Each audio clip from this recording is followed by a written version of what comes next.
जय हिंद साथियों, स्वागत है आपको हमारे चैनल पीसी दर्पण पे। आज का जो सेशन देख रहे हैं दोस्तों, ये यूनिक पब्लिकेशन का लेके आए हैं। बिहार कर्मचारी चयन आयोग यानी बीएसएससी का जो एग्जाम होने वाली है दोस्तों, उसके लिए हम लोग सेट प्रैक्टिस डेली वाइज पे करने वाले हैं। द्वितीय इंटर स्तरीय प्रैक्टिस वर्कबुक और हल प्रश्न इसमें रहेंगे, संपूर्ण व्याख्यात्मक हल सहित रहेंगे। टोटल आपको देख रहे हैं यहाँ पे दोस्तों 20 प्रैक्टिस सेट है और 10 हल प्रश्न पत्र है।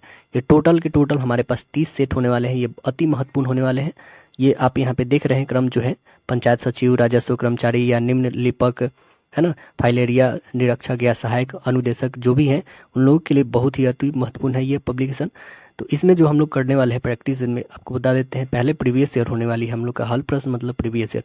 ये टोटल जो हमारे पास 10 सेट है। इसमें जो हम लोग पहले करने वाले हैं बिहार एसएससी प्रथम इंटर स्तरीय जो परीक्षा होने वाली है 29/1/2017 में पूछे गए प्रश्न को हम लोग सॉल्व करने वाले हैं। तो आइए सेशन को स्टार्ट करते हैं। टोटल 150 क्वेश्चन रहेंगे, ठीक है। तो आइए कॉपी और कलम अपने ले लीजिए और स्टार्ट करते हैं हम लोग इस सेशन को। आप हमारे चैनल पर नए हैं तो सब्सक्राइब कीजिएगा ताकि नेक्स्ट आने वाली वीडियो सबसे पहले आप तक पहुंचेगी दोस्तों। जैसे ही ये पहला खत्म होगी, आज जैसे हम लोग ने ये खत्म किया, ठीक है, नेक्स्ट कल जो होगी दोस्तों द प्लेटफॉर्म की करा देंगे, ठीक है ना, रुक्मणी प्रकाशन का, उसका भी हम लोग दोनों साथ में लेके चलेंगे, ठीक है। इसमें जैसे टोटल सेट है कितना दोस्तों 30 है और उसमें टोटल सेट है 24, मतलब हम लोग 54 डे में 54 के 54 सेट प्रैक्टिस बनाने वाले हैं। उसके बाद महा मैराथन क्लासेस चलने वाली है, ठीक है दोस्तों।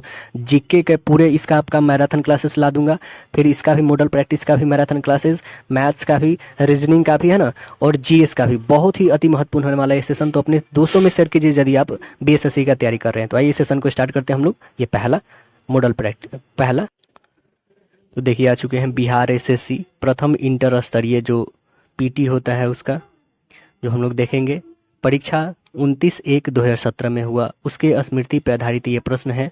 प्रत्येक जीके और जीएस के लिए आपको बताए दोस्तों, जीके और जीएस के लिए आपको 5 सेकेंड का समय मिलेंगे, ठीक है। 5 सेकेंड का आप लोग को समय मिलेगा। लेकिन मैथ्स और रीजनिंग के लिए आपको बताए दोस्तों, मैथ्स और रीजनिंग के लिए आपको 30 सेकेंड को समय मिलने वाला है। तो आइए इस सेशन को स्टार्ट करते हैं हम लोग। देखिए इसमें पहला प्रश्न क्या बनता है। पहला तो जीके जीएस ही दिख रहा है, तो इस जीके जीएस को हम लोग कंप्लीट करते हैं।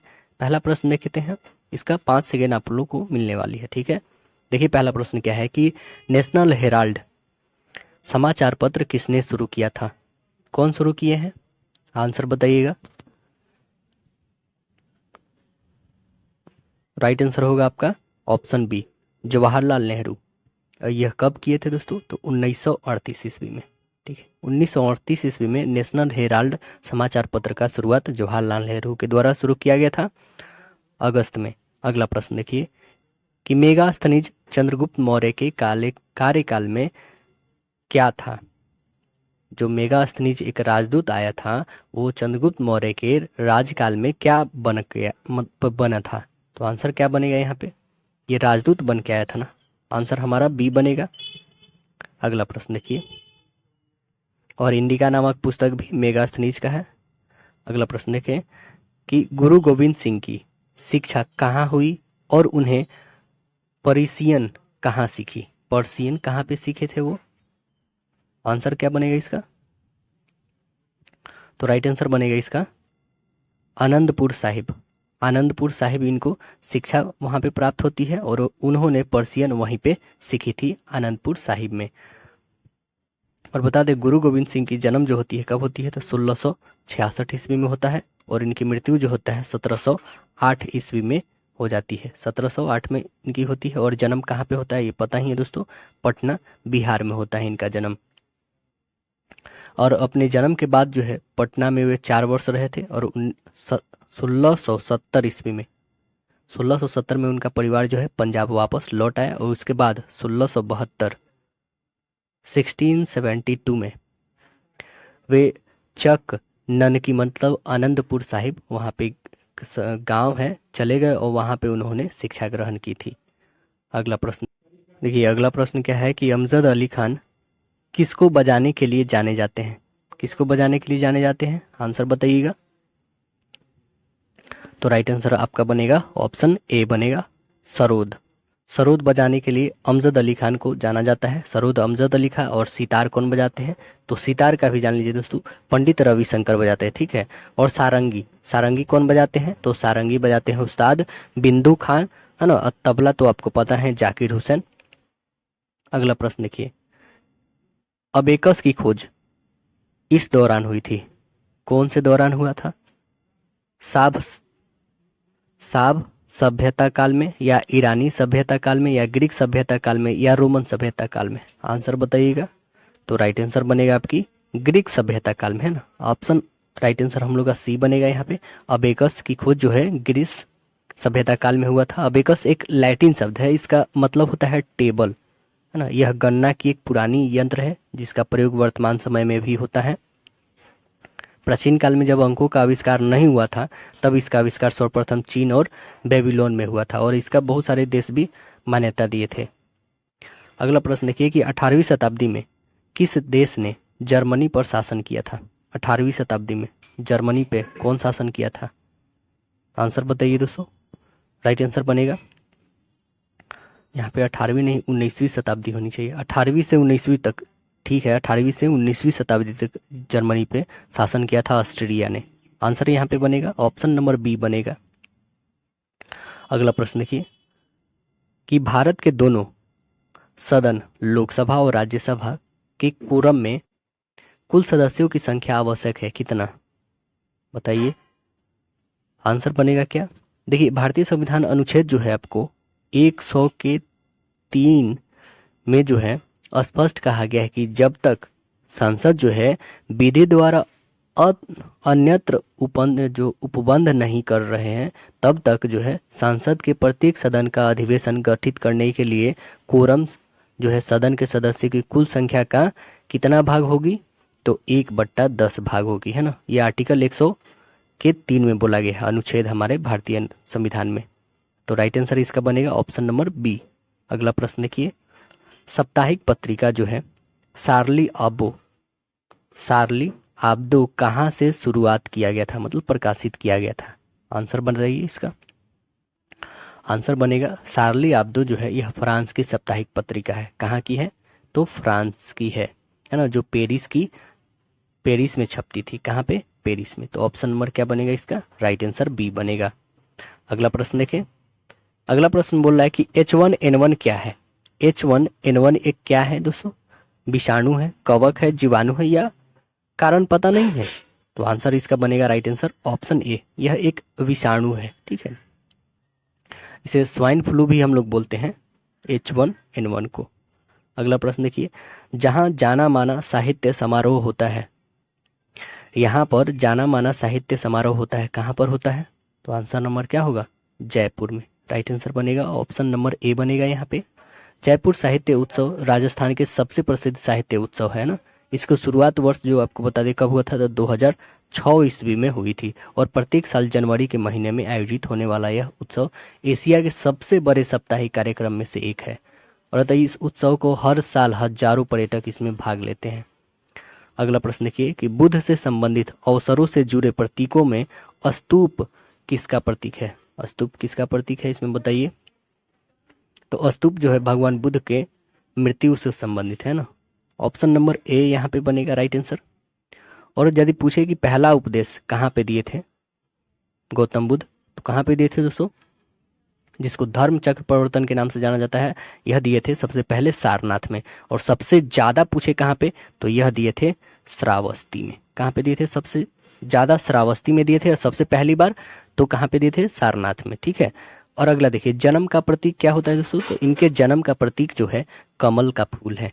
और गृह त्याग का प्रतीक क्या है इनका? तो अश्व है। अगला प्रश्न देखिए, गुप्त वंश का अंतिम शासक कौन था? गुप्त वंश का अंतिम शासक था कौन?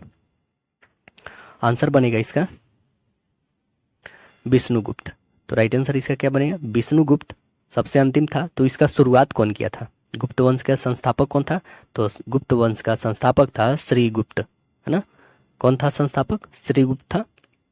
और इसका लास्ट कौन था? तो विष्णुगुप्त था। अगला प्रश्न देखिए। अगला प्रश्न हमारा है कि किसने दाऊद को पटना और हाजीपुर से खदेड़ कर बाहर कर दिया? कौन किया था? तो आंसर बनेगा यहाँ पे ऑप्शन नंबर डी, अकबर ने किया था। मुगल सम्राट जो अकबर ने बिहार और बंगाल को मुगल शासन के अधीन लाने के लिए 1574 और 1576 ईस्वी के दौरान जो है दाऊद खान को पटना एवं हाजीपुर से खदेड़ दिया, और उस समय मुगल सेना का सेनापति कौन था? मुनीम खां। अगला प्रश्न देखिए, अगला है कि अकबर के राज दरबार में कितने रत्न थे? तो ये तो बहुत ही महत्वपूर्ण है और ये सभी कोई जानते हैं कि इनके राज दरबार में कितने रत्न थे। तो आंसर बनेगा बी, यहाँ पे 9 रत्न थे, है ना। 9 रत्न का नाम आपको पता होना चाहिए दोस्तों। पहला कौन है? अबुल फजल, दूसरा फायजी, तीसरा तानसेन, चौथा बीरबल, पांचवा टोडरमल, छठा था मानसिंह, उसका पूरा नाम था राजा मानसिंह, और सातवां अब्दुल रहीम खान, खाना मतलब कबीर थे, और आठवां थे फकीर अजीमुद्दीन, और नौवां जो था वो मुल्ला दो प्याजा था। अगला प्रश्न की, गोवा से पहले पुर्तगालियों की भारत में कौन सी राजधानी थी? भारत में राजधानी उसका कौन था गोवा से पहले? और ये आया कब था दोस्तों? तो आपको बता दें 17 मई को आया था, 1498 में आया था। सबसे पहले 1498 में आया था पुर्तगाली यात्री। वो कौन था? वास्को डी गामा, जो कालीकट तट पे पहुंचा था, है ना। उसी समय को जो है कोचिन के जो राजा थे जमोरिन, उसका स्वागत किए थे। तो देखिए ये सबसे पहले जो है गोवा से पहले पुर्तगालियों ने अपनी राजधानी जो है कोचिन में बनाया था। आंसर क्या बनेगा? राइट आंसर ए होगा यहाँ पे। प्रश्न देखिए कि बैगनी प्रकाश के लेमडा का परास एनएम में बताना है आपको, बताइए कौन सा होगा। आंसर बनेगा आपका राइट आंसर बी होगा, 380 से 450 एनएम होता है, ठीक है ना। जबकि एंगस्ट्रम में बैगनी का तरंग दैर्घ्य जानेंगे तो 3900 एंगस्ट्रम से लेकर 4600 एंगस्ट्रम के बीच होता है। और एक और फैक्ट्स बता दें आपको दोस्तों कि बैंगनी रंग जो होती है, बैंगनी रंग होती है के प्रकाश का तरंग दैर्घ्य सबसे कम और सबसे ज्यादा किसका होता है? तो सबसे ज्यादा आपको बता दें लाल का होता है। सबसे अधिक तरंग दैर्घ्य किसका होता है? लाल का। और सबसे कम किसका होता है? तो बैंगनी का होता है। और बैंगनी रंग के प्रकाश का परिकीर्णन जो है सबसे अधिक होता है, परिकीर्णन सबसे अधिक, लेकिन तरंग दैर्घ्य इसका कम होता है। ये याद रखिए, परिकीर्णन किसका सबसे ज्यादा होता है? बैंगनी का। और लाल का परिकीर्णन कम होता है, जबकि तरंग दैर्घ्य ज्यादा होता है, ठीक है। ये पॉइंट बहुत ही कंफ्यूजन वाला है, तो इसे एकदम गौर से रखिएगा, ठीक है। प्रकीर्णन बैंगनी में ज्यादा, तरंग दैर्घ्य कम। प्रकीर्णन इसमें लाल में कम, तो तरंग दैर्घ्य ज्यादा, ठीक है। अगला प्रश्न देखिए कि एक रोगी के शरीर के अंदर देखने के लिए क्या उपयोगी है? उसके अंदर देखना है तो क्या कौन सा उपयोगी है? अवतल लेंस, उत्तल लेंस, या प्रकाशीय तंतु, या प्रिज्म? आंसर क्या बनेगा इसका? तो राइट आंसर बनेगा ऑप्शन सी, प्रकाशीय तंतु होना चाहिए, तभी ना उसको देख सकता है अंदर से। अगला प्रश्न देखिए, नेक्स्ट प्रश्न है हमारा कि उत्तरी गोलार्ध में सबसे लंबी रात्रि कब होती है? यह दिन हमें बताना है कब होती है। तो आंसर क्या बनेगा इसका? 21 जून, 25 दिसंबर, या 22 दिसंबर, या 10 जनवरी?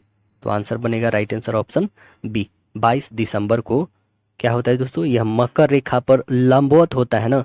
इसी दिन दक्षिणी गोलार्ध में दिन जहाँ पे सबसे लंबा होता है, और उत्तरी गोलार्ध में रात सबसे लंबी होती है यहाँ पे, ठीक। अगला प्रश्न देखिए कि दो बिंदुओं के आवेश के मध्य बल F और उसके मध्य की दूरी R के बीच का रिश्ता क्या है बताना है। तो आंसर क्या बनेगा यहाँ पे? आंसर बनेगा आपका राइट आंसर डी बनेगा। अगला प्रश्न देखिए कि चंपारण सत्याग्रह कब हुआ था? चंपारण सत्याग्रह जो है कब होता है? तो आंसर पता है आपको, राइट आंसर यहाँ पे बनेगा बी, 1917 ईस्वी में होता है चंपारण सत्याग्रह। दक्षिण अफ्रीका से स्वदेश लौटने के बाद महात्मा गांधी ने सत्याग्रह का पहला प्रयोग जो है 1917 में चंपारण में ही किया था। वहां के किसानों के लिए तिनकठिया प्रथा से मुक्त दिलाया था। अगला प्रश्न देखिए कि उत्तर प्रदेश का राजकीय पुष्प क्या है? राजकीय पुष्प क्या है उत्तर प्रदेश का? तो आंसर बनेगा इसका पलाश। राइट आंसर यहाँ पे बनेगा बी, पलाश इसका है राष्ट्रीय पुष्प। अगला प्रश्न देखिए, और बिहार का क्या है? तो गुलाब का फूल है, गुलाब का फूल, गेंदा का फूल है ना। बिहार का क्या है? गेंदा का फूल है। अगला प्रश्न देखिए, जो 583 का 293 से संबंध है, वही संबंध 488 से का किसके साथ संबंध है हमें बताना है। तो बताइए, ये तो रीजनिंग लग रहा है यहाँ पे। आंसर क्या बनेगा? तो देखिए यहाँ पे 5 है ना, 5 से कितना डिक्रीज हुआ है? 3। 8 है, 8 से 1 इंक्रीज हुआ है यहाँ पे। 5 से 3 डिक्रीज, यहाँ पे इंक्रीज 1 मतलब बढ़ा 1, और 3 की 3 ही रहने दिया। तो सेम यहाँ पे भी वही कंडीशन करते हैं हम लोग, 4 से हम लोग 3 डिक्रीज करते हैं तो 1 आएगा। ठीक, 1 आया। अब हमें क्या करना है, एक इंक्रीज करना है जो भी है, 8 से 9, मतलब 1 9 और 8 के 8, तो 198 आंसर हमारा बनेगा ऑप्शन नंबर बी। अगला प्रश्न देखिए कि भारत में प्रथम ऊनी कपड़ों की मिल कहाँ पर खोली गई थी? कहाँ पर खोली गई थी? पानीपत, लुधियाना, कानपुर या आगरा? तो राइट आंसर क्या बनेगा? ऑप्शन नंबर सी, कानपुर में खोली गई थी। राइट आंसर बनेगा यहाँ पे ऑप्शन सी। और यह कब खोली गई थी? तो भारत में ऊनी कपड़ों का प्रथम कारखाना जो है लाल इमली नामक मिल की स्थापना उत्तर प्रदेश के कानपुर नगर में 1876 ईस्वी में 1876 में होती है। अगला प्रश्न देखिए कि प्राकृतिक रेशम की कितने मुख्य किस्में हैं? कितने मुख्य किस्में हैं? तो आंसर क्या बनेगा इसका? 2, 4, 6 या 8? तो राइट आंसर यहाँ पे बनेगा ऑप्शन नंबर बी, 4 है ना। 4 किस्में कौन कौन है? तो मलबरी है, ईरी है, तसर है और मूंगा है ना। अगला प्रश्न देखिए, जालियांवाला बाग कहाँ पर है? जालियांवाला बाग कहाँ पर है? आंसर क्या बनेगा इसका? लुधियाना, रोहतक, अमृतसर या दिल्ली? तो राइट आंसर बनेगा ऑप्शन नंबर सी, अमृतसर में है। और ये जालियांवाला बाग हत्याकांड होता कब है? तो प्रॉपर डेट के साथ याद रखना है, 13 अप्रैल 1999, 1919 को होता है, 1919 को होता है। इतिहास में जालियांवाला बाग हत्याकांड 13 अप्रैल 1919 को होता है। अगला प्रश्न देखिए कि तमिलनाडु में पाई जाने वाली मुख्य जनजाति कौन सी है? बताना है कौन सी जनजाति है। इरुलस है या चांग है या गारोस है या खोंड है? तो आंसर क्या बनेगी इसकी? इरुलस। आंसर नंबर यहाँ पे ऑप्शन ए बनेगा, इरुलस। तमिलनाडु में पाई जाने वाली मुख्य जनजाति जो है इरुलस है। यह नीलगिरी पहाड़ी क्षेत्रों में निवास करती है। इसके अलावा बता दें कि तमिलनाडु के नीलगिरी क्षेत्र में जो है कोट, टोग और कुरुबा, ये सब और भी जनजातियां यहाँ पे निवास करती है। और चांग के बारे में बता दें दोस्तों, ये चांग, तो ये चांग कहाँ की जनजाति है? तो चांग जो बताते हैं आपको नागालैंड की है। कहाँ की? पूर्व राज्य की है, नागालैंड की है। और देखिए गारोस, गारोस कहाँ की है? ये तो गारोस मेघालय की है दोस्तों। कहाँ की है? मेघालय की है। और एक बच गया, ये लास्ट क्या है? खोंड। ये खोंड कहाँ की है? तो ये ओडियाई, ओडिशा की है ना। अगला प्रश्न देखिए, जरवा जनजाति कहाँ पाई जाती है? बताइए, जरवा जनजाति कहाँ पे पाई जाती है? आंसर क्या बनेगा? जरवा जनजाति जो है दोस्तों, यह अंडमान निकोबार में पाई जाती है। ऑप्शन नंबर यहाँ पे डी बनेगा, अंडमान में पाई जाती है। ठीक है, अगला प्रश्न देखें। अगला प्रश्न हमारा कि भारत की सर्वप्रथम वन्य जीव संरक्षण परियोजना का नाम क्या था? इसका नाम क्या था? तो ये प्रोजेक्ट टाइगर के नाम से शुरू हुआ था। कब हुआ था? तो 1973 में शुरू हुआ था। आंसर नंबर बनेगा ऑप्शन बी। अगला प्रश्न देखिए कि नीति आयोग का शुरुआत कब होता है? नीति आयोग से पहले था क्या दोस्तों?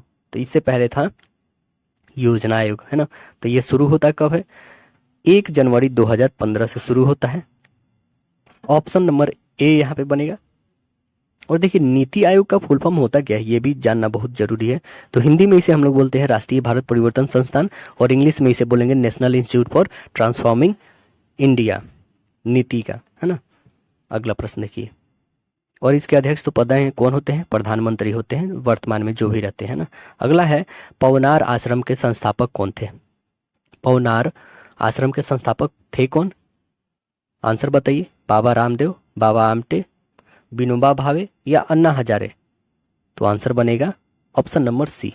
यहाँ पे बाबा विनोबा भावे थे पवनार आश्रम के संस्थापक, आचार्य विनोबा भावे। अगला प्रश्न देखिए कि जम्मू और कश्मीर के शासकीय भाषा कौन सी है? हिंदी है, उर्दू है, डोगरी है या पंजाबी है? तो राइट आंसर क्या बनेगा?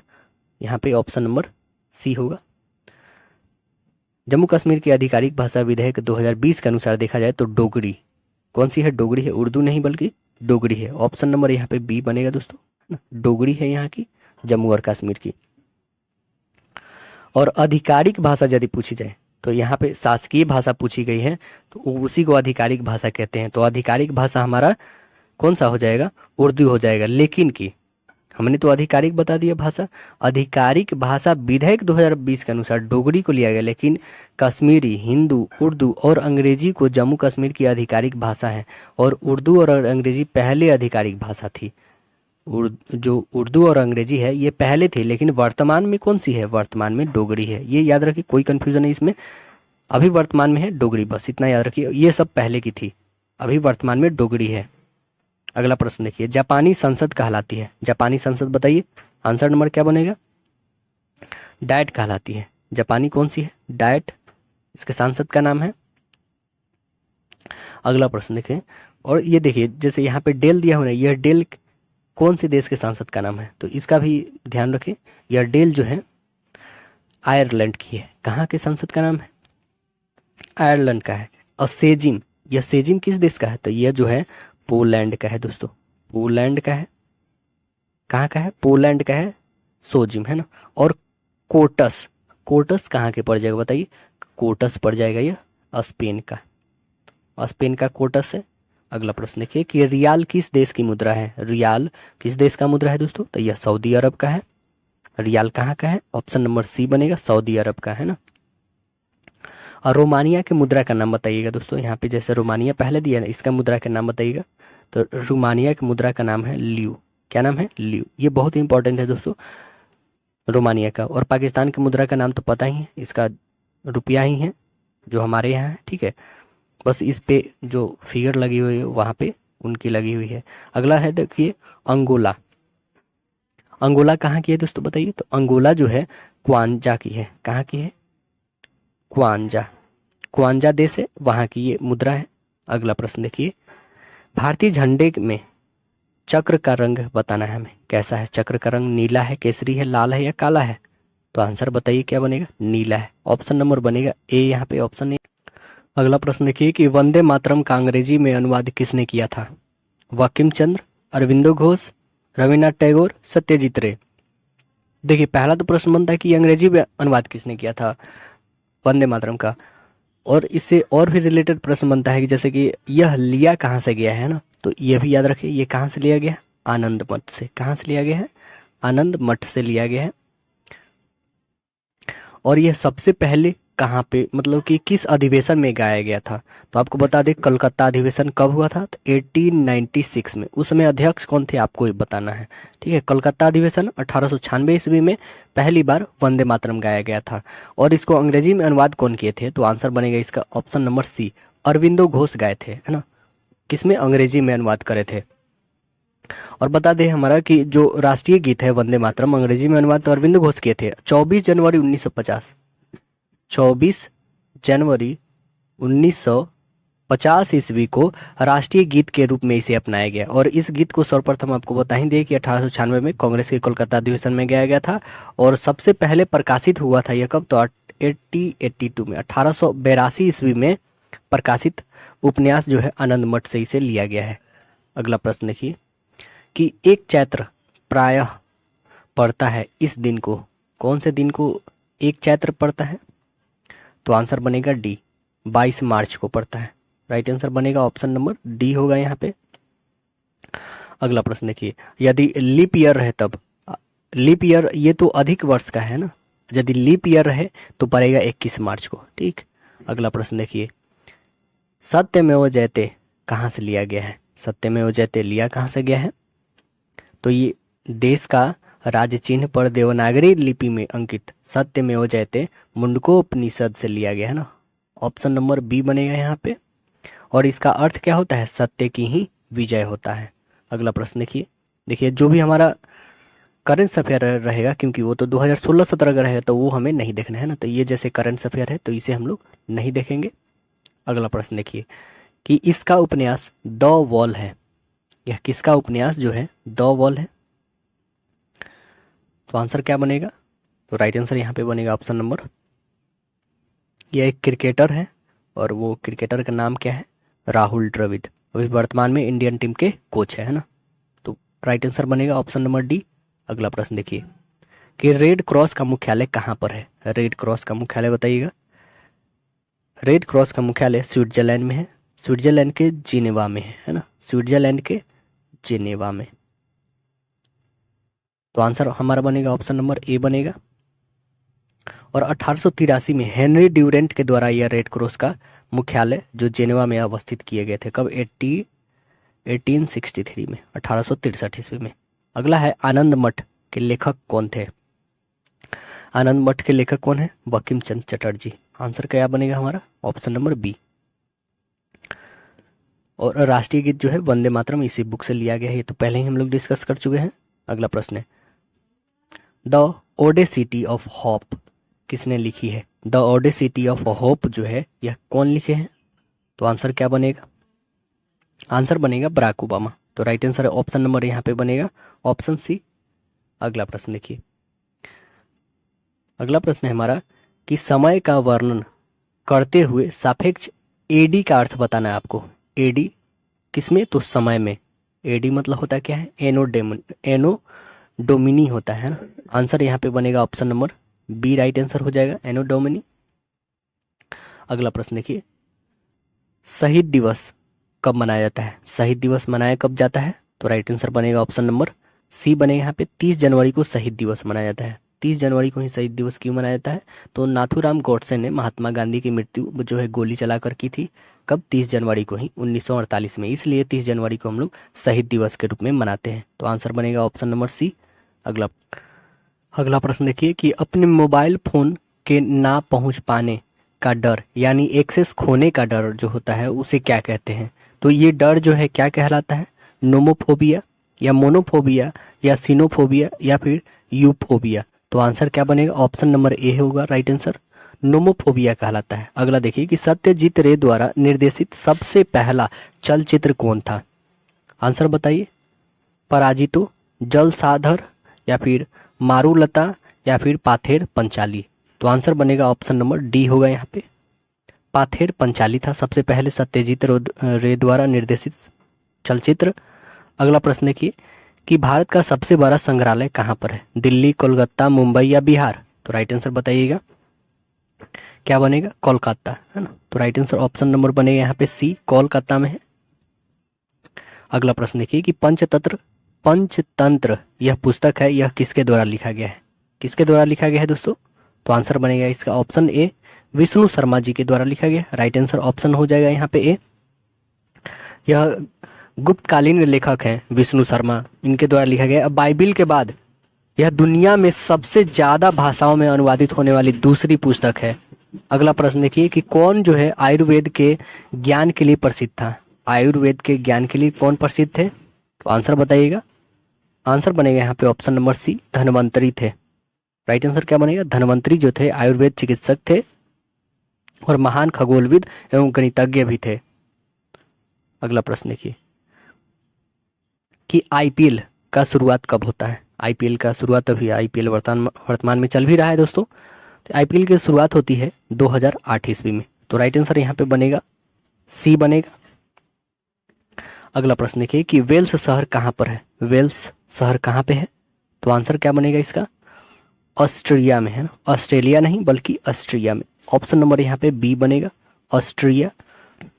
अगला प्रश्न देखिए कि मात्रा दिया हुआ UT plus half of 80 square चिन्हों का अर्थ जो है सामान्य है, इसका आयाम हमें है बताना है, क्या होगा? तो देखिए ये फॉर्मूला होता है किसका है?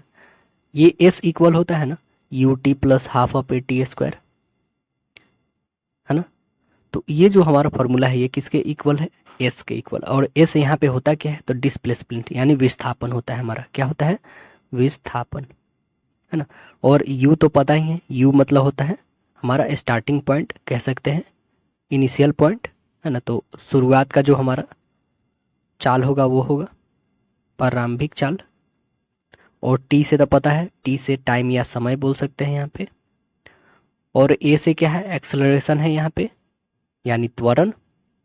तो देखिए एस इक्वल क्या होगा हमारा? एस इक्वल जो हमने ये फॉर्मूला लिखा है ये इक्वल में आ जाएगा इसके। तो राइट आंसर यहाँ पे क्या बनेगा? ऑप्शन नंबर हमारा बी बनेगा। अगला प्रश्न देखिए, अगला प्रश्न कह रहा है कि साखीय भौतिक के नियम इन कणों पर लागू होते हैं जिनका आकार कितना होता है? बताइए कितना होता है? तो आंसर क्या बनेगा? 10⁻⁻⁶ मीटर।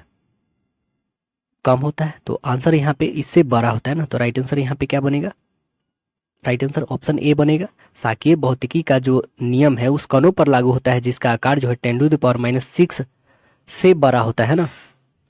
अगला प्रश्न देखिए, तो राइट आंसर यहाँ पे ए बन गया।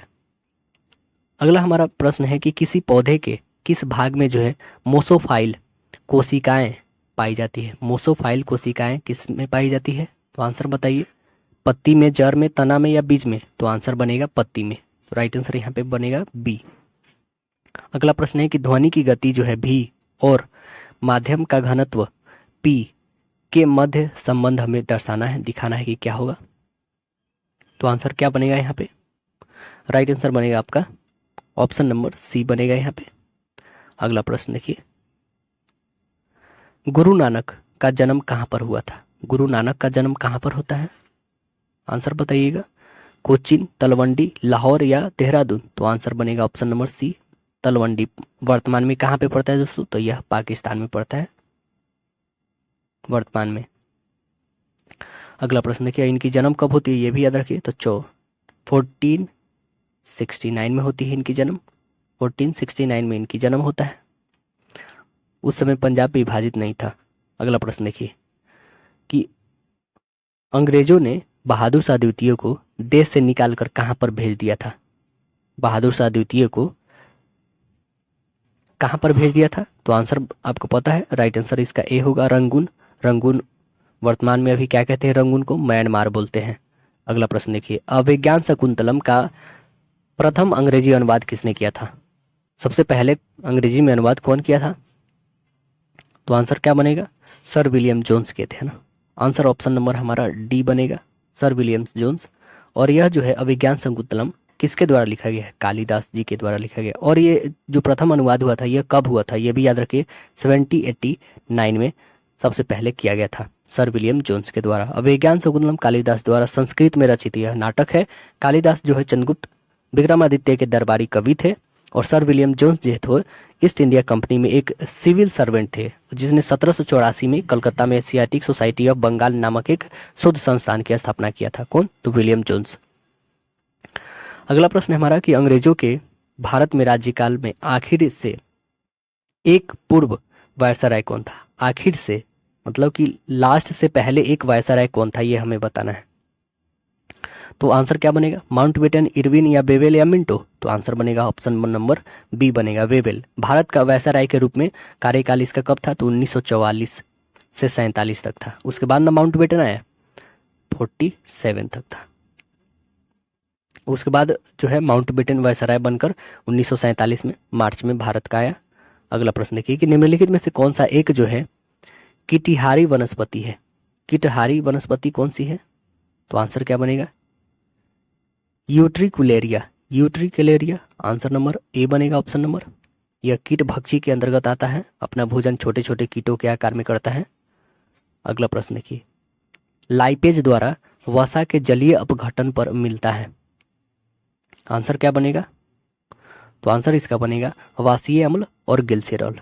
आंसर यहाँ पे क्या बनेगा, वासीय अम्ल और गिल्सेरॉल। ऑप्शन नंबर यहाँ पे बी बनेगा, वासीय अम्ल और गिल्सेरॉल का उत्पादन होता है। अगला प्रश्न देखिए, अगला प्रश्न हमारा क्या कह रहा है कि भारतीय मानक समय ग्रीनविच माध्य समय से आगे है, कितना घंटा आगे है यह बताना हमें। तो आंसर क्या होगा इसका, 5.5 घंटा आगे है। 5 सही 1/2 घंटा, ऑप्शन नंबर ए बनेगा। अगला प्रश्न देखिए कि दुनिया का सबसे गीला स्थान कहाँ पर है। गीला स्थान यहाँ पर है, तो वो कौन सा स्थान है बताइए। आंसर है आपका ए, एशिया में है। दुनिया का सबसे आर्द्र स्थान एशिया में है, मेघालय में। मेघालय के मासीराम और चेरापूंजी सबसे अधिक वर्षा के लिए प्रसिद्ध है, तो इसीलिए सबसे गीला स्थान कहा जाएगा। अगला प्रश्न देखिए कि मानचित्र में समुद्र की समान गहराइयों को जोड़ने वाली रेखाओं को क्या कहते हैं। उसे क्या कहते हैं हम लोग, तो उसे कहते हैं आइसोबाथ। क्या बोलते हैं, आइसोबाथ बोलते हैं। तो आंसर नंबर यहाँ पे क्या बनेगा, राइट आंसर ऑप्शन सी बनेगा, आइसोबाथ। अगला प्रश्न देखिए, यह एक ठंडी और शुष्क वायु है, तो यह कौन सी वायु है जो ठंडी और शुष्क वायु है, आंसर बताइएगा। तो राइट आंसर बनेगा ऑप्शन नंबर सी, एक बोरा होगा, यहाँ पे आंसर बनेगा सी। बोरा एक ठंडी स्थानीय जो पवन है जो मध्य यूरोप के एड्रियाटिक तट पर प्रवाहित होती है, जबकि हरिकेन जो है, ऑप्शन नंबर ए जो देख रहे हैं हरिकेन, यह किसका है? तो यह जो है कैरिबियन सागर में चलने वाली चक्रवाती पवन है। इसका निर्माण जो है मूलतः पछुआ पवन से होता है, और दक्षिण पूर्व अमेरिका में चलने वाली चक्रवाती पवन जो है टर्नेडो होती है। क्या कहलाती है? दक्षिण पूरब में अमेरिका में चलने वाली है, अमेरिका की कौन है? टोर्नेडो है। और सबसे यह जो है विनाशकारी चक्रवाती पवन है, टोर्नेडो। अगला प्रश्न देखिए कि यह नदी दिल्ली में है। कौन सी नदी दिल्ली में है? देखिए ऑप्शन नंबर क्या बनेगा? यमुना। यमुना नदी के किनारे ही तो स्थित है दिल्ली, तो आंसर नंबर यहाँ पे क्या बनेगा? ऑप्शन डी बनेगा। अगला प्रश्न देखिए, इरावती नदी इसमें जा मिलती है। इरावती नदी जो है कहाँ पे जाकर मिलती है? इरावती नदी म्यांमार से बहते हुए बंगाल की खाड़ी में जाकर मिलती है, तो ऑप्शन नंबर बनेगा राइट आंसर ए बनेगा। अगला प्रश्न देखिए, अगला प्रश्न है हमारा कि नदी का एक उथला विस्तार जो नाव पर या गाड़ी से पार किया जा सके कहलाता है। क्या कहलाता है? यह कहलाता है फियोर्ड। आंसर नंबर बनेगा ए, फियोर्ड कहलाता है। अगला प्रश्न देखिए कि दुनिया का सबसे बड़ा द्वीप कौन सा है? दुनिया का सबसे बड़ा द्वीप कौन सा है? तो यह ग्रीनलैंड है। ऑप्शन नंबर यहाँ पे सी बनेगा, ग्रीनलैंड। अगला प्रश्न देखते हैं कि यह एक संग्रहित फल है। बताइए कौन सा संग्रहित फल है? आंसर क्या बनेगा? सहतूत, कटहल, अनानस, बरगद, गूलर, अंजीर, ये सभी के सभी जो हमने नाम रखा है ये संग्रहित फल है। तो इसमें ऑप्शन तो ए मिल रहा है, तो राइट आंसर हमारा इसमें बनेगा ऑप्शन ए। अगला प्रश्न देखिए कि जब प्रकाश दूसरे माध्यम के अंदर जाता है, जब प्रकाश जो है दूसरे माध्यम से अंदर जाता है तो क्या होता है? क्या होता है? तो उसकी आवृत्ति में परिवर्तन नहीं होता है, उसकी आवृत्ति में परिवर्तन नहीं होता है ना, तो आंसर नंबर बनेगा ऑप्शन बी। अगला प्रश्न देखें कि दो संख्या है एक्स और वाई का HCF LCM क्रमशः 4 और 48 है, तो एक्स वाई का मान। तो ये देखिए प्रश्न आपको ये 30 सेकंड के लिए मिलेंगे दोस्तों, क्योंकि हमने बताया था पहले ही कि मैथ्स के क्वेश्चन आप लोग को 30 सेकंड के मिलेगी। तो आइए इसे आप लोग सॉल्व करिए, देखिए क्या आंसर आ रहा है, उसके बाद मेरी बारी आएगी। दो संख्याएं हैं एक्स वाई, HCF दिया हुआ है एक्स, दो संख्याएं एक्स और वाई है, HCF और LCM क्रमशः दिया हुआ है यहाँ पे 4 और 48। तो एक्स वाई की वैल्यू निकालना है। ये फार्मूला बेसिस पे बना सकते हैं, बहुत ही सिंपल इसका फार्मूला होता है, आपको पता ही होगा कि LCM और गुने HCF होता है equal first number into second number होता है। ये तो आप 4-5 क्लास से ही पढ़ते आए होंगे ये वाला फार्मूला, तो बहुत ही आसान है। आइए इसे अब हम लोग सॉल्व करके देखते हैं क्या होता है। आप लोगों ने सॉल्व करा, आंसर आया, बहुत अच्छी बात है। चलिए अब इसे हम सॉल्व करते हैं। देखिए इसका हमने अभी फार्मूला बताया जस्ट कि LCM into HCF equal first number into second number हमने बोला। तो देखिए हमारे पास HCF और LCM क्या दिया हुआ है? बिल्कुल दिया हुआ है। क्या है मेरा? 4 और 48 दिया हुआ है, और नंबर भी हमारे दिए हुए एक्स और वाई दिए हुए हैं ना, फर्स्ट नंबर एक्स और सेकंड नंबर वाई। तो इस दोनों को मल्टीपल करिए, कितना आ जाएगा? 192 आ रहा है। तो हमें इस दोनों का गुणन ही तो बताना था कि एक्स वाई का वैल्यू होगा क्या। तो हमारा आ कितना रहा? 192। तो आंसर एक्स वाई की वैल्यू 192, ऑप्शन नंबर ए बन रहा है। तो राइट आंसर हमारा बनेगा ऑप्शन ए। अगले कि दो भिन्नों के मस यानी HCF और लस यानी LCM विषय में क्या सही है हमें बताना है। तो देखिए ये फार्मूला है दोस्तों, इसमें फार्मूला आपको याद करना ही पड़ेगा। तो यहाँ पे ऑप्शन नंबर ए बनेगा आपका कि HCF इक्वल गणक का HCF बटा हर का LCM है ना, ऑप्शन नंबर ए बनेगा राइट आंसर। अगला प्रश्न देखिए, बता रहा है क्या कि 48, 108 और 140 का महत्तम समवर्तक हमें बताना है। तो देखिए यहाँ पे HCF निकालना है आपको, कॉमन फैक्टर। तो यहाँ पे आप सपोज कर सकते हैं इसको इससे डिवाइड कर दीजिए, इसको इससे डिवाइड कर दीजिए, आपको पता चलेगा कि HCF क्या है। या फिर कॉमन फैक्टर भी निकाल सकते हैं, पहले 48 का निकालिए, फिर 108 का निकालिए, और फिर एक 140 का निकालिए। इस तीनों में कॉमन जो आएगा उसका आंसर बनेगा। तो देखिए इस तीनों का निकाल के हम लोग देखते हैं, निकालिए आप लोग पहले, उसके बाद हम देखते हैं इसका आंसर क्या बनेगी। चलिए आइए देखते हैं, बहुत ही आसान है इसलिए हमने इस पर ज़्यादा समय नहीं दिया। देखिए 48 को पहले आप यदि डिवाइड करेंगे 140 से, 140 को डिवाइड करेंगे 48 से, 2 टाइम्स में करिए 96 घटेगा तो आएगा आपके पास 44। 48 से 1 टाइम्स में 44 घट जाएगा 4। इस 4 को 44 से यानी 11 टाइम में पूरे कैंसिल हो गया, तो यहाँ पे क्या आ रहा है हमारा 4 आ रहा है। ठीक है, चलिए 1 से आया हमारे पास 4। अभी सेकेंड बारी है हमारा। सेकेंड क्या है हमारा, 4 से जो है 108 को हमें डिवाइड करना है। तो आइए इसे भी डिवाइड करके देखते हैं हम लोग। 2 टाइम से पहले करिए 8, फिर बचेगा हमारे पास 28, इसे 7 टाइम में 28 पूरे पूरे कैंसिल। तो हमारा आंसर बन क्या रहा है, आंसर बन रहा है हमारा 4। तो राइट आंसर HCF क्या बनेगा, ऑप्शन नंबर सी। अगला प्रश्न देखिए कि सेल्सियस में 5 डिग्री फ़ारेनहाइट बराबर कितना बताना है हमें। सेल्सियस में ये तो फार्मूला बेसिस पे है दोस्तों, फार्मूला याद है तो बहुत ही आसानी से बनेगा। देखिए फ़ारेनहाइट फार्मूला बता देते हैं, आप जस्ट बना दीजिएगा। फ़ारेनहाइट -32 होती है, ठीक है, बाई 9 इक्वल सेल्सियस बाई 5 होती है। बस इस पे आपको रखना है, सिंपल बन जाएगी। फ़ारेनहाइट दिया ही है तो इसके F के जगह पे 5 रखिए, 32 है तो 32 रखिए, 9 तो है ही नंबर, C निकालना है हमें तो C को C रखते हैं और 5 को 5 रखते हैं। सभी का वैल्यू रख के बना दीजिए, बहुत ही आसानी से बन जाएगा। आइए इसको हम लोग बना के देखते हैं। इसे हम लोग रखते हैं F -32 by 9 equal C by 5। C हमारा यहाँ पे सेल्सियस है, फ़ारेनहाइट 5 दिया हुआ है तो 5 रखिए, 5 -32 बाई 9 इक्वल C तो नहीं दिया है 5। अब क्रॉस मल्टीपल कर लीजिए, घटाइएगा तो ये कितना आ जाएगा और इससे इसमें मल्टीप्लाई कर दीजिएगा, ठीक है, और जो भी आएगा उसे 9 से डिवाइड कर देना है। तो आइए इसको हम लोग घटा के देख लेते कितना आ जाएगा। 27 माइनस में आएगा मल्टीपल 5 बाई 9, 9 से काटिए, 9 3 जा 3 5 जा -15। ये 15 डिग्री जो हमारा सेल्सियस में है, 50 डिग्री क्या है माइनस में है। तो ऑप्शन नंबर क्या बना, ऑप्शन नंबर ऑप्शन डी बन गया राइट आंसर। अगला प्रश्न देखिए, दिया क्या है कि 20 पुस्तक का क्रय मूल्य 100 रुपया पुस्तक के विक्रय मूल्य के बराबर है। यदि लाभ 25% है तो हमें x का मान बताना है, क्या होगा, निकालिए। इसका आंसर क्या आ रहा है आपसे। बहुत ही साधारण क्वेश्चन है कि 20 पुस्तक का क्रय मूल्य और x पुस्तकों के विक्रय मूल्य के बराबर दिया हुआ है ना।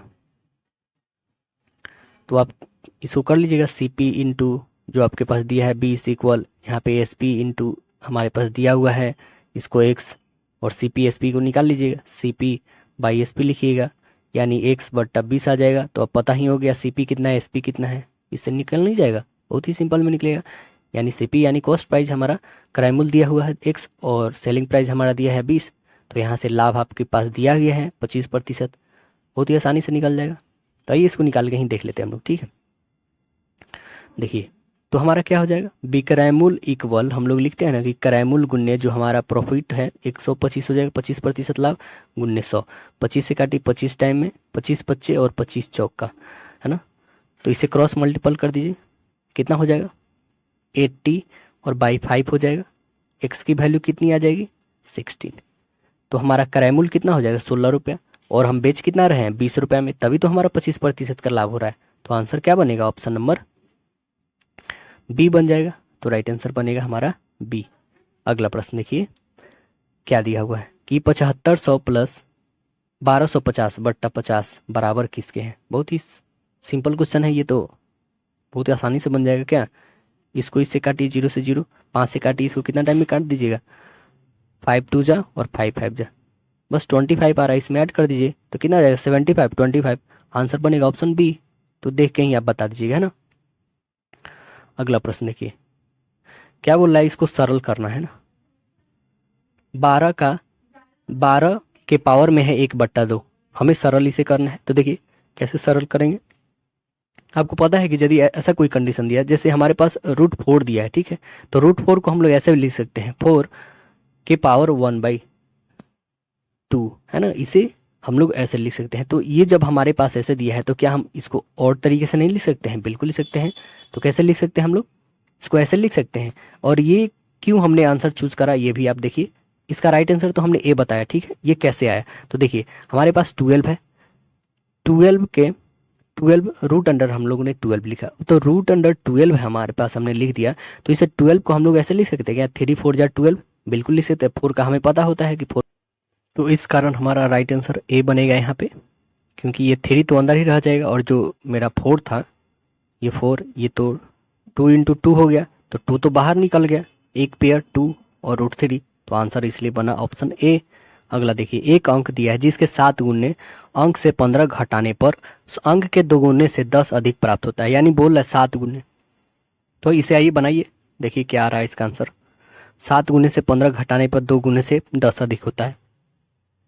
बहुत ही साधारण क्वेश्चन है दोस्तों। यहाँ पे देखिए बोल रहा है क्या कि 7 गुने कीजिए से 15 घटाने पे इक्वल 2 गुने से 10 को अधिक, 2 गुने से 10 अधिक है, तो बन नहीं जाएगा अब इक्वेशन। बताइए, इक्वेशन तो हमने बना दिया। अब यहाँ पे x का वैल्यू निकालना है। 7 में से 2 घटा दीजिए तो कितना आ जाएगा 5x, और ये माइनस में है तो उधर प्लस में, यानी हो जाएगा कितना 25। 5 से काटे 5 टाइम में, यानी x की वैल्यू कितनी आ गई 5। जब x की वैल्यू 5 आ गई तो हमें अंक प्राप्त हो ही गया ना। तो आंसर क्या आ गया, तो वह अंक कौन सी है यही ना हमें बताना था। आंसर क्या बन गया, ऑप्शन ए। अगला देखिए, उम्र में बड़े राम और छोटे श्याम की आयु में 16 वर्ष का अंतर है। 6 साल पहले राम श्याम से 3 गुना अधिक बड़ा था, तो राम की वर्तमान आयु हमें बताना है कि क्या होगा। तो आइए हम लोग बना लेते हैं इसको, क्या आएगा आंसर। देखिए इसमें बोल क्या रहा है कि ये राम श्याम 2 वर्ष और 16 वर्ष, ठीक है।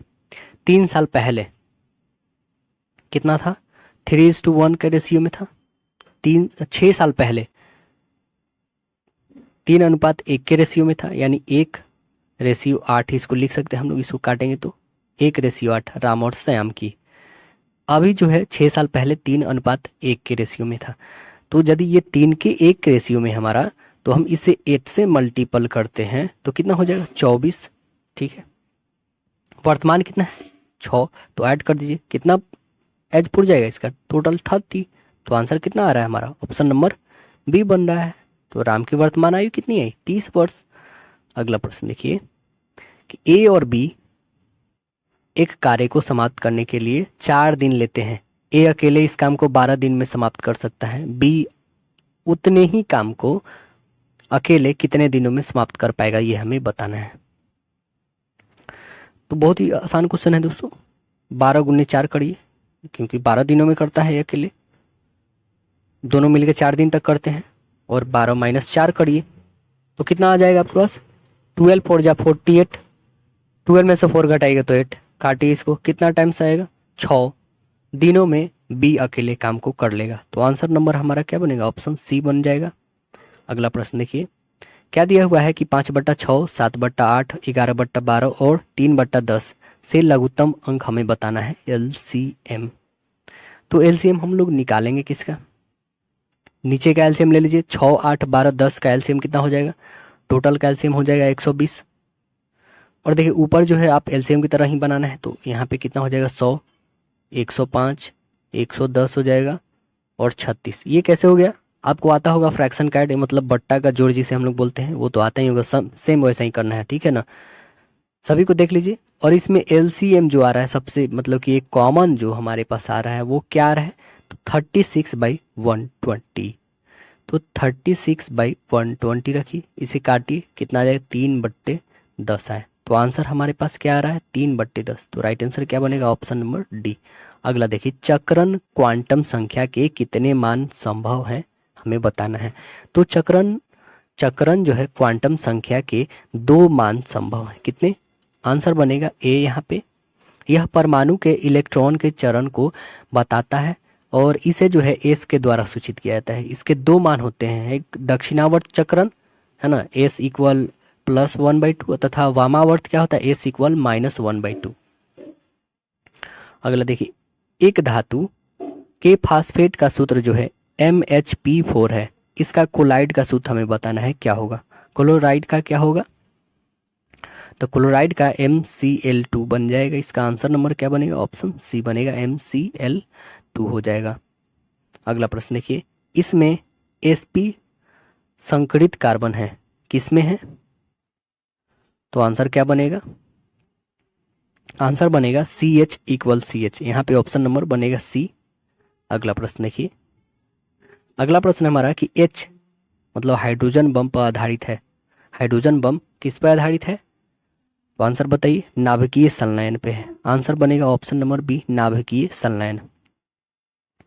और हाइड्रोजन बम का आविष्कार कौन किए हैं, तो अमेरिकी वैज्ञानिक हैं कौन है? अमेरिकी वैज्ञानिक जो 1952 ईस्वी में किए थे हाइड्रोजन बम का आविष्कार, और नाभिकीय संलयन पर इनका आधारित है।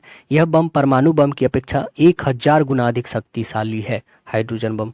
अगला देखिए, इसका ऑक्सीकरण मतलब इसका ऑक्सीकरण अंक सदैव 1 होता है, तो वह कौन सा हमें धातु है बताना है। एलिमेंट कौन है? तो आंसर बताइए क्या बनेगा? एफ। राइट आंसर यहाँ पे ए होगा। फ्लोरीन रासायनिक तत्व है, यह एक आवर्त सारणी में सप्त समूह के प्रथम तत्व में आता है, जिसमें सबसे अधिक अधातुई गुण वर्तमान में है। इसका परमाणु संख्या पता है आपको कितना होता है? 9 होता है।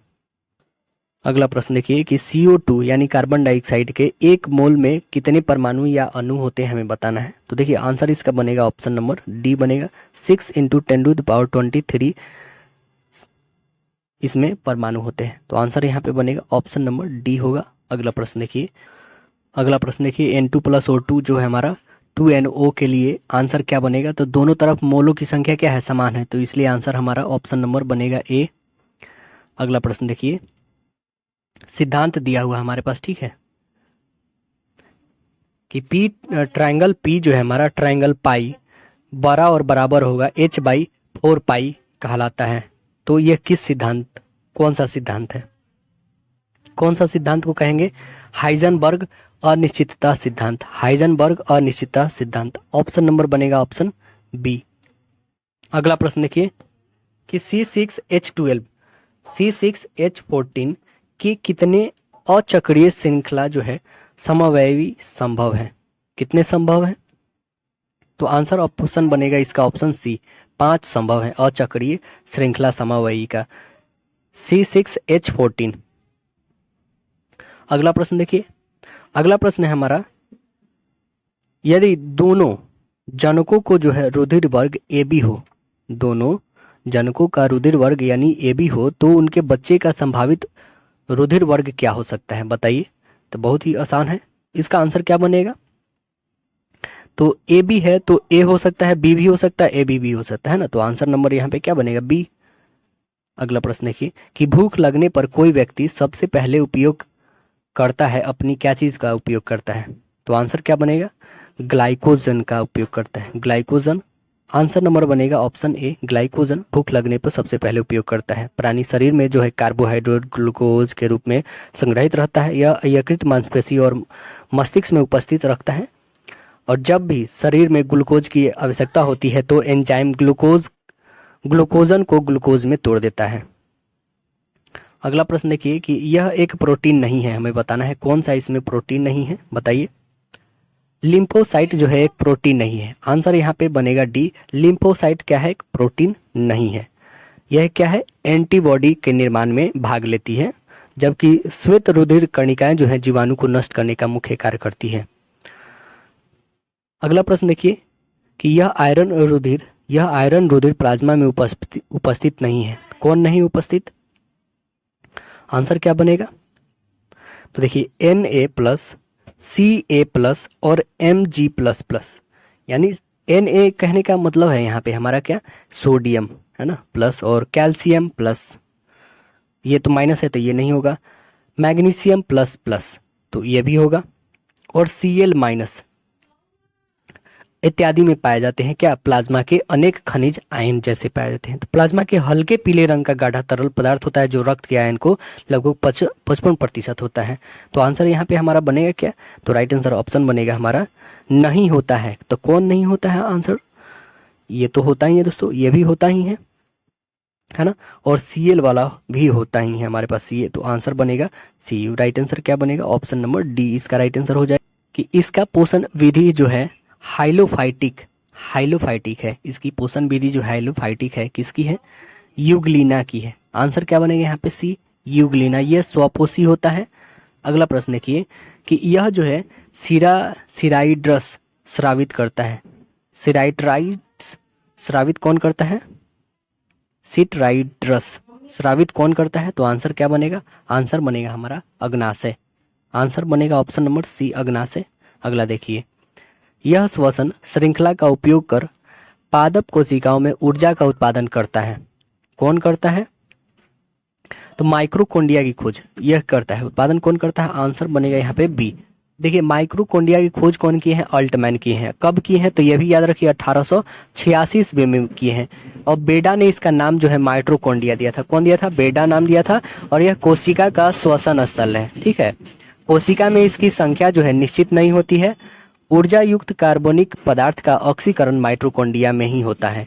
इसमें काफी मात्रा में ऊर्जा प्राप्त होता है, इसलिए माइट्रोकोंडिया को कोशिका का शक्ति गृह यानी पावर हाउस ऑफ सेल कहते हैं।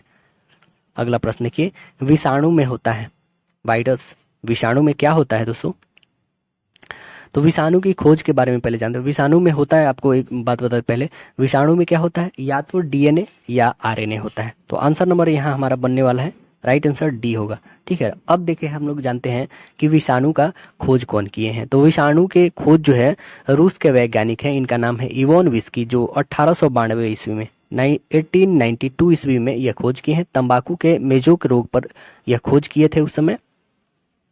अगला प्रश्न देखिए, अगला हमारा कि एक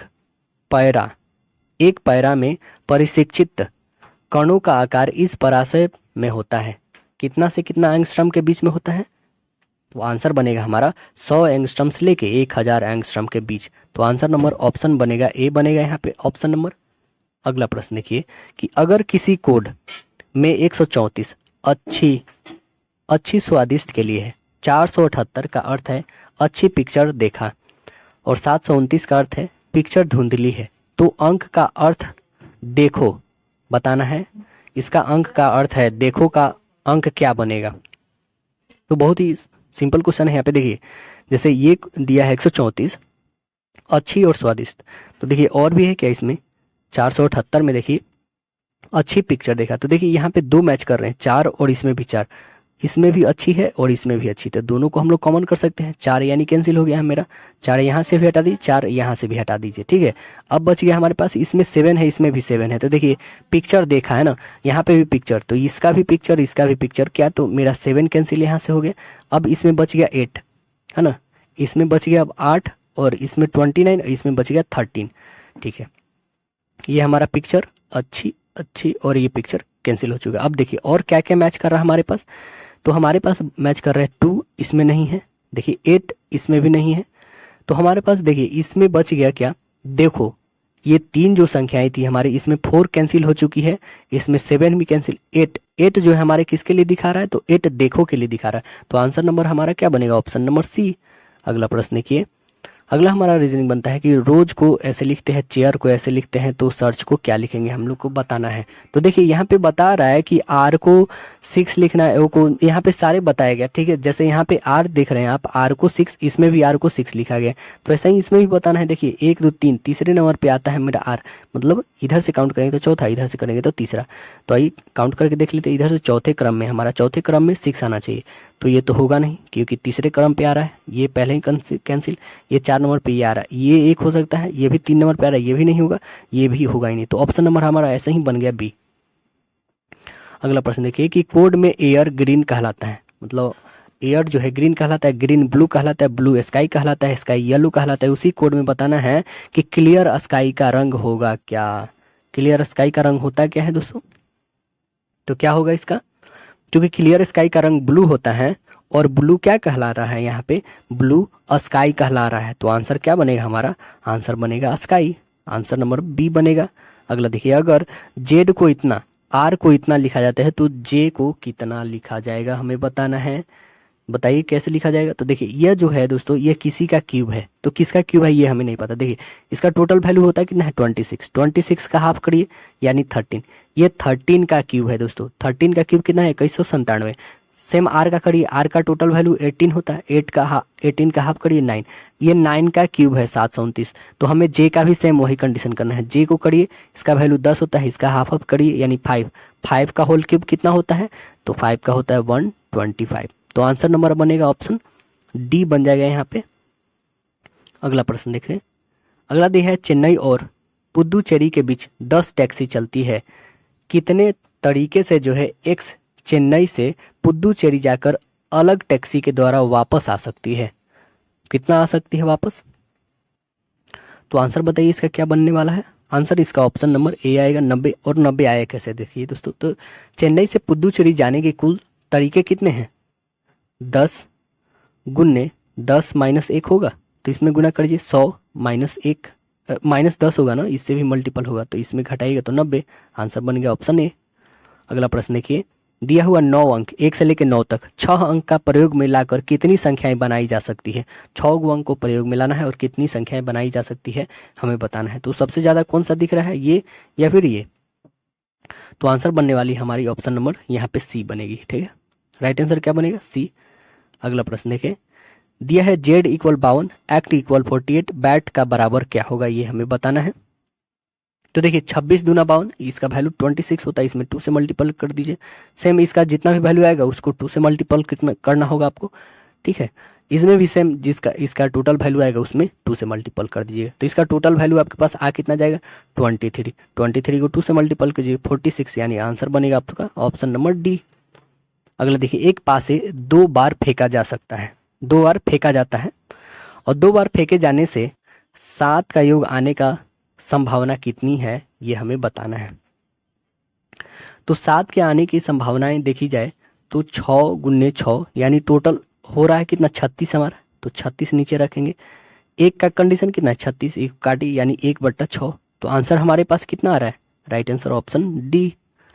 अगला प्रश्न देखें कि एक पेटी में 9 गेंद, 2 लाल 3 पीली 4 काली 3 गेंद जो है निरुद्देश्यता से निकाली जाती है, क्या संभावना है कि सब रंग सभी अलग रंग होगी, कौन सी संभावनाएं हैं। तो ये तो आपको पता होगा, इसका फॉर्मूला होता है कि C1 इंटू C3 और यहाँ पे भी बाई C3 होती है ना। टोटल है कितनी, 9। तो वैल्यू रखते हैं यहाँ पे 2/7 आ जाएगी, आंसर नंबर ऑप्शन बी बनेगा।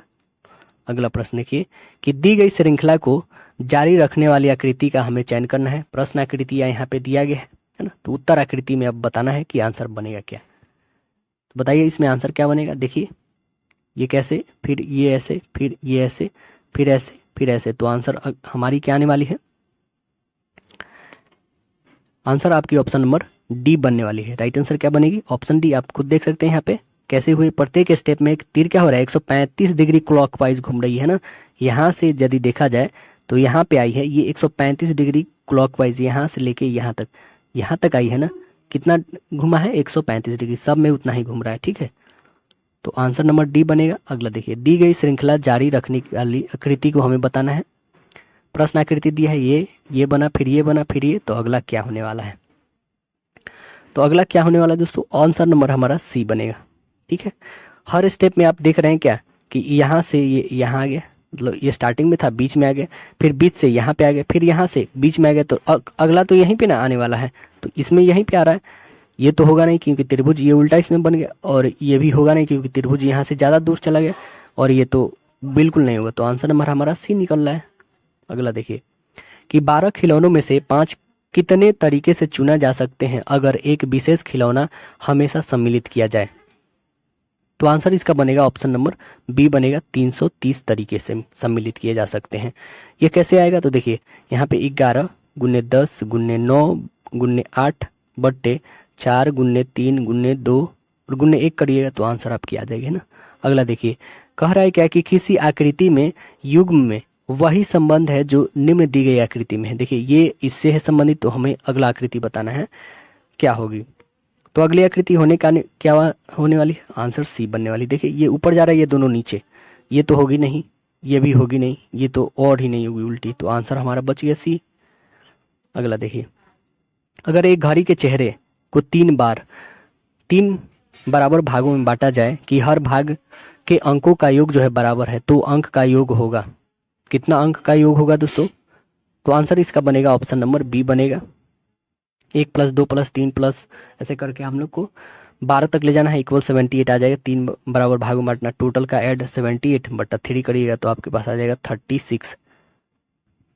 आंसर नंबर बी बनेगा।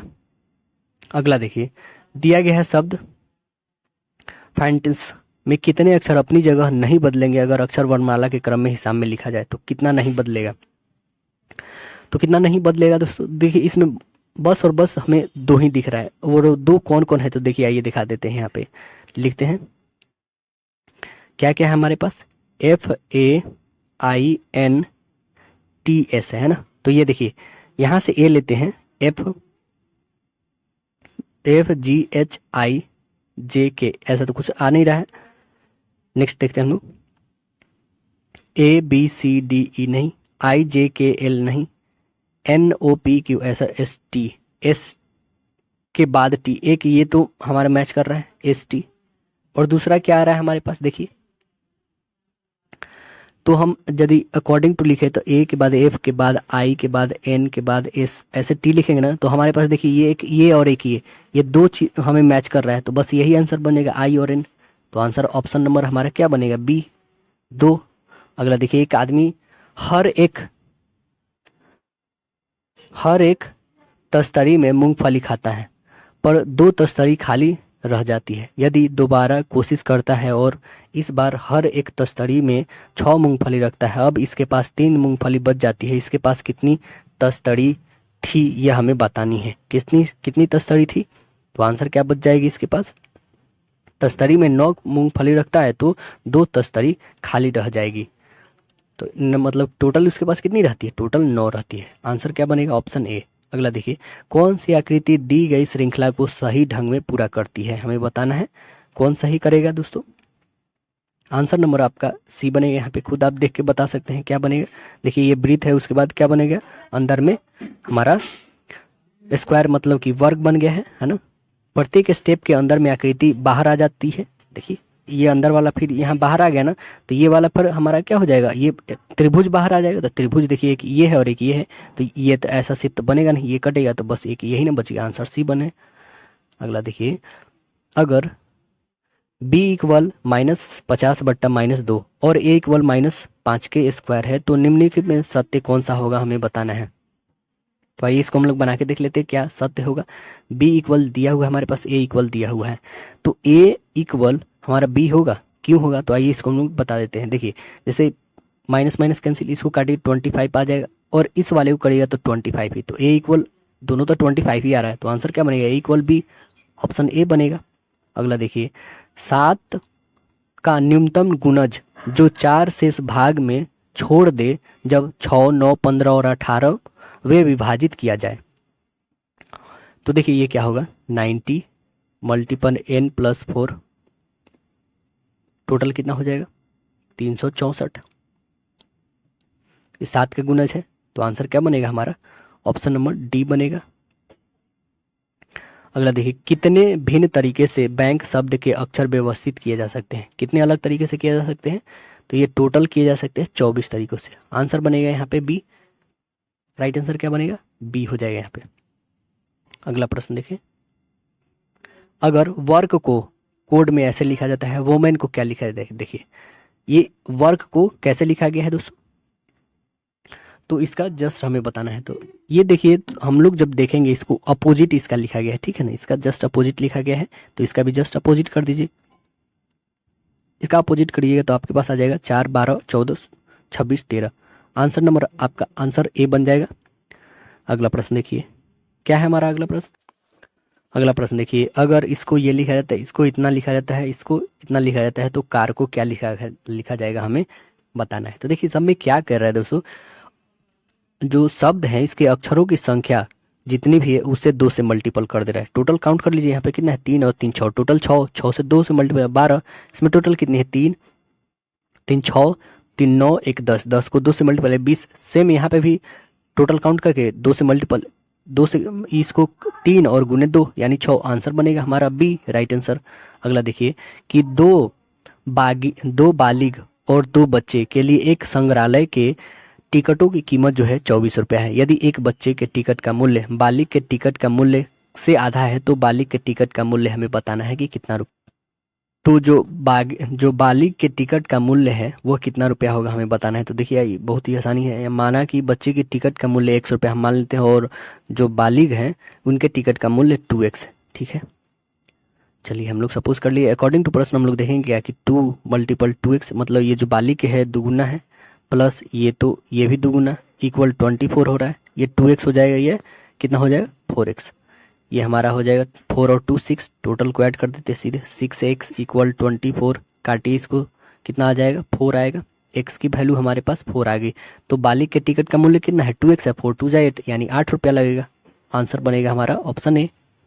अगला देखिए क्या दिया है, आरोही क्रम दिया गया है ये, ठीक है ना, √2 और √4 और √6 दिया हुआ है। इसके 4 √6 दिया हुआ है यहाँ पे, मतलब 4 वैल्यू नहीं है, यानी 4 कहने का मतलब जैसे √2 है, आपको पता है कि ये √2 है तो 2 के पावर 1/2 लिखते हैं। जैसे यहाँ पे √4 के 6 लिखा हुआ है ना, तो यानी 6 के पावर 1/4 लिखना है, इसका मतलब ये है। तो हमें आरोही क्रम में बताना है आंसर। अब देखिए इसका आंसर क्या बन जाएगा कि √2 और 4 के पावर 6 और 3 के पावर 4, ये बनेगा आंसर नंबर आपकी ए राइट आंसर हो जाएगी। अगर दक्षिण पूरब उत्तर है, उत्तर पूरब पश्चिम, तो पश्चिम बनेगा क्या, पश्चिम क्या बन जाएगा, पश्चिम दक्षिण पूरब बन जाएगा, आंसर बनेगा दक्षिण पूरब, ऑप्शन नंबर सी बनेगा। अगला प्रश्न देखिए कि सूर्योदय पर जो है होडोर इस तरह खड़ा है कि उसकी छाया उसके छाये पर पड़ती है, तो उसका मुख किस तरफ है, ये हमें बताना है। तो उसकी मुख स्वाभाविक बात है किस तरफ होगी, दक्षिण दिशा की तरफ होगी, तब तो पड़ेगी ना, आंसर नंबर हमारा डी बनेगा। अगला देखिए एक लड़का जो है उत्तर दिशा में 20 किलोमीटर चलता है, 20 मीटर या किलोमीटर, ठीक है, 20 मीटर चलता है, दाएं मुड़ता है और 30 मीटर चलता है, दाएं मुड़ता है 30 मीटर चलता है, बाएं मुड़ता है 15 मीटर चलता है, बाएं मुड़ता है 10 मीटर चलता है। इसकी अंतिम जगह अपनी आरंभिक स्थान से बताना है कि कितना मीटर कितने दूरी को डिस्टेंस करेगा। तो 45 मीटर तो डिस्टेंस करेगा, और वो किधर, तो पूरब दिशा में, आंसर बनेगा ऑप्शन डी। देखिए यहाँ पे ये भी रीजनिंग बहुत ही अच्छा है कि ए बी इंटू बी का अर्थ क्या है, यहाँ पे ए बी के दक्षिण में है, ए प्लस बी का अर्थ क्या है, ए बी के उत्तर में है, ए परसेंटेज बी का अर्थ क्या है, ए बी के पूरब में है, ए माइनस बी का अर्थ क्या है, ए बी का पश्चिम में है, पश्चिम की तरफ, और P percent Q plus R minus S का अर्थ हमें एस क्यू के प्रति किस दिशा में है हमें बताना है। तो देखिए इसको आप खुद सॉल्व कर लीजिएगा, इसका आंसर हम बता देते हैं। देखिए आंसर बनेगा दक्षिण पूर्व, है ना, आंसर इसका दक्षिण पूर्व बनेगा, राइट आंसर यहाँ पे बी बनेगा। अगला प्रश्न देखिए कि राजा जो है पूरब की ओर 90 मीटर चलता है दाएं मुड़ कर, बहुत ही सिंपल क्वेश्चन है दोस्तों, डायरेक्शन आपको पता है तो डायरेक्शन में उतना डिस्कस क्या करना, ठीक है। तो 90 मीटर चलता है, यदि नहीं आपसे आ रहे दोस्तों तो कमेंट में बताइए कि हाँ, तो इसको हम फुलफिल करेंगे, नेक्स्ट सेशन से हम इसको अच्छे से डिटेल्स में पूरे बताते चलेंगे, ठीक है। यदि आ रही है तो भी बताइए कमेंट में। 90 मीटर चलता है दाएं मुड़कर, 20 मीटर चलता है, दाएं मुड़ता है और 30 मीटर चलता है, उत्तर तरफ मुड़ता है 100 मीटर चलता है, अपनी आरंभिक जगह पे वो कितनी दूरी है ये हमें बताना है, 100 मीटर की दूरी पे है, आंसर बनेगा ऑप्शन सी। अगला प्रश्न देखिए, अगला दिया है कि 130 से लेकर 131 तक, ये हमारे पास 5 शहर है, P Q R S T, विभिन्न वाहनों से जुड़े हुए, पी क्यू नौके और रेल से, एस आर बस और नौका से, क्यू और टी वायुयान से, पी और आर नौके से जुड़े हुए, तो आर और टी रेल से बस से जुड़े हुए हैं।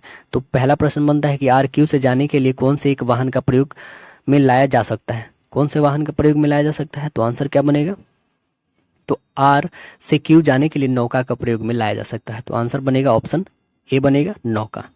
अगला देखिए क्या बोल रहा है कि शहर के कौन सा युग्म किसी भी प्रकार से जुड़ा हुआ है बगैर तीसरे शहर जाए हुए, तो आंसर यहाँ पे बनेगा सभी शहर एक दूसरे से जुड़े हुए हैं, है ना, सभी शहर क्या है, एक दूसरे से जुड़े हुए, तो आंसर हमारा बनेगा राइट आंसर डी यहाँ पे बन जाएगा। अगला देखिए कि यहाँ पे दिया हुआ हमारे निम्नलिखित संख्याओं के समूह में कौन सा सुमेलित नहीं है बताना है। तो देखिए इसमें सुमेलित जो नहीं है, आंसर नंबर ए बन जाएगा यहाँ पे, राइट आंसर क्या बनेगा, आंसर नंबर ए हो जाएगा। अगला प्रश्न देखते हैं हम लोग, अगला बता रहा है हमारे का नेक्स्ट बोल रहा है कि इनमें से कौन सी चिन्ह जो है गायब है, प्रश्नाकृति में दिया हुआ है प्रश्न, तो उत्तराकृति में से हमें चुन के बताना है, आंसर बताइएगा क्या हो जाएगा।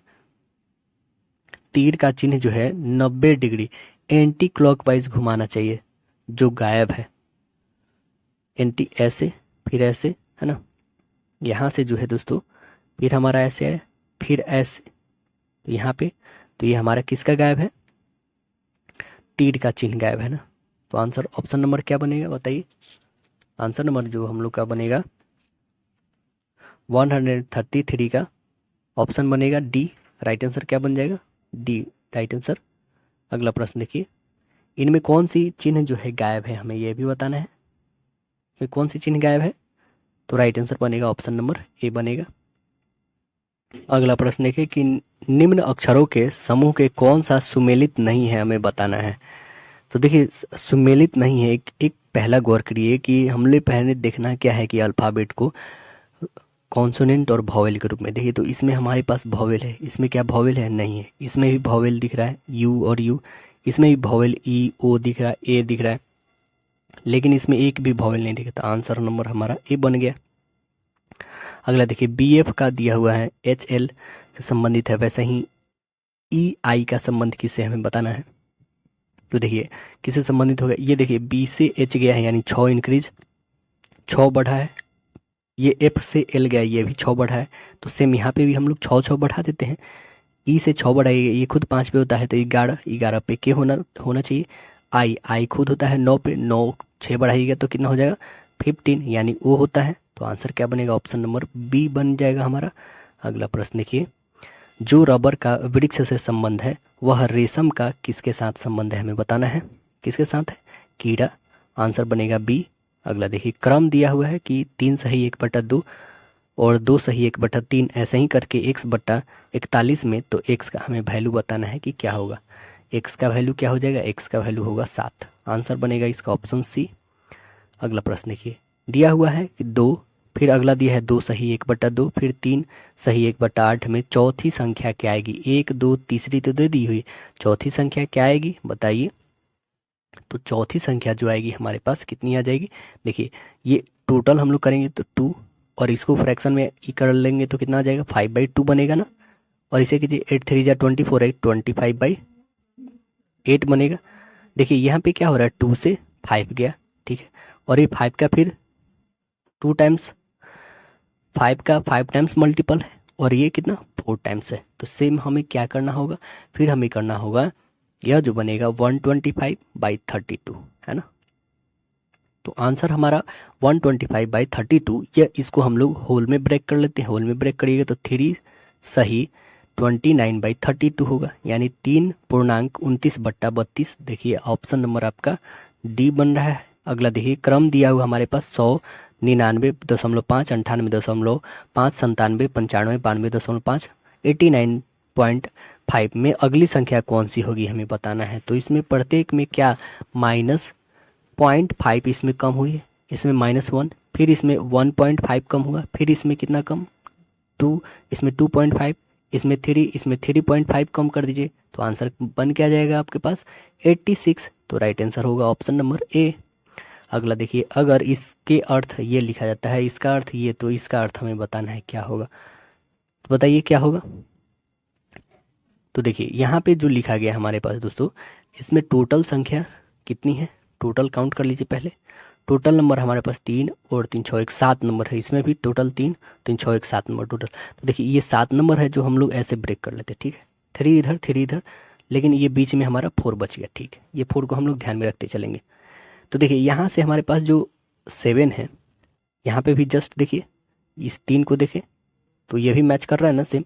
7 इधर आ गया, फिर 9, फिर 6 आया ना, यहाँ पे 7 9 और 6 है ना, ये जो हमारा 7 9 6 है। तो सेम यहाँ पे वही कंडीशन करना है, इसको भी उठाइए और इसका भी हम लोग पहले 7 4 और 6, यानी इससे स्टार्ट होना चाहिए 6 4 7। तो 6 4 7 ये तो है नहीं, ये भी है नहीं, ये भी है नहीं, तो आंसर नंबर सीधे हमारा बी बन रहा है। अगला प्रश्न देखें कि निम्नलिखित में से कौन जो है पुनर्व्यवस्थित होकर अंग्रेजी का एक सार्थक शब्द बना सकता है। कौन बना सकता है बताइए। आंसर बनेगा यहाँ पे ऑप्शन नंबर सी बनाएगा। ऑप्शन क्या बनेगा यहाँ पे? सी। देखिए इससे क्या बनेगा स्पष्ट, इससे बनेगा आपका ABJECT, ऑब्जेक्ट हो जाएगा। ऑब्जेक्ट मतलब होता है अधम या निष्कृष्ट बोल सकते हैं इसको। अगला प्रश्न देखिए, अगला हमारा प्रश्न बनता है कि वाल्मीकि राष्ट्रीय उद्यान कहाँ पर है। वाल्मीकि राष्ट्रीय उद्यान कहाँ पे दोस्तों? तो आंसर बनेगा ऑप्शन नंबर इसका सी, बिहार में है वाल्मीकि राष्ट्रीय उद्यान, पश्चिम चंपारण जिले में पड़ता है। अगला देखिए यहाँ पे रीजनिंग, एक्स का वैल्यू हमें निकालना है, यहाँ पे एक्स दिया हुआ है, बहुत ही आसान है क्वेश्चन। देखिए 21 को 52 से हम लोग क्या करते हैं, ऐड करते हैं, ठीक है, इसमें 27 को ऐड करिए तो टोटल कितना आ जाएगा 100। इसका भी टोटल को ऐड करिए, टोटल ऐड करिएगा इसका भी 100, तो इसे भी टोटल ऐड करके आपको 100 आना चाहिए। टोटल 16 और 71 को ऐड करिएगा तो कितना आ जाएगा 87। तो कितना कम हो रहा है 23, तो आंसर क्या बन जाएगा, ऑप्शन नंबर डी। जोड़ने पे ये भी 100 आएगा। अगला देखिए, कौवा जो है, कौवे की एक पंक्ति में ए बाएं से 10वीं और बी दाएं से 9वां अपनी जगह आपस में बदल लेते हैं तो ए बाएं से 15वां, तो पंक्ति में कितने कौवे हैं हमें बताना है। कुल पंक्ति में 23 कौवे हैं, आंसर बनेगा सी। अगला देखिए, लड़कों की एक पंक्ति में एक लड़के का दर्ज किसी भी तरफ से 19वां है, तो पंक्ति में कुल कितने लड़के हैं, कितने हो जाएंगे। तो 19 को 2 से मल्टीपल कर लीजिए और -1 कर लीजिएगा, तो कितना आ जाएगा 37। 38 में से एक कम 37, यानी ऑप्शन बी बनेगा। अगला प्रश्न देखिए कि 26 जनवरी 2008 को और 15 मई 2008 के मध्य कितने दिवस होंगे, दोनों दिवस शामिल बताना है हमें। तो कितने टोटल दिन हो जाएंगे, 111 दिन आएंगे टोटल, इसे काउंट कर सकते हैं आप, आंसर बनेगा ये। अगला देखिए, ए और बी या तो समान आयु के हैं या ए बी से बड़ा है, सी और डी समान आयु के हैं या डी बड़ा है सी से, बी बड़ा है सी से, तो निम्नलिखित में से कौन सा कथन हमें सत्य है बताना है। इसमें ए बड़ा है सी से, ये कथन सही होगा, यहाँ पे ऑप्शन नंबर बनेगा राइट आंसर डी। अगला प्रश्न देखिए कि दो मानक घनों में सामने वाले फलक पर 4 और 3 लिखा है, इनके विपरीत फलक पर लिखे अंकों का योग क्या होगा हमें बताना है। क्या होगा, 7 होगा, आंसर बनेगा राइट आंसर ऑप्शन ए बन जाएगा यहाँ पे। अगला और लास्ट है कि निम्नलिखित में कौन सा शब्द जो है पास, निकट, असन्य, सन्निकट के समान लक्षण वाला है, कौन है, आंसर बनेगा राइट आंसर सी, समीप होगा। तो ऐसे हम लोग ने ये भी सेट प्रैक्टिस खत्म किया। अब आगे जो आने वाली है नेक्स्ट वो होगी द प्लेटफॉर्म की, है ना। तो आशा है वीडियो पसंद आएगी, फिर मिलते हैं हम लोग अगले सेट में, जब तक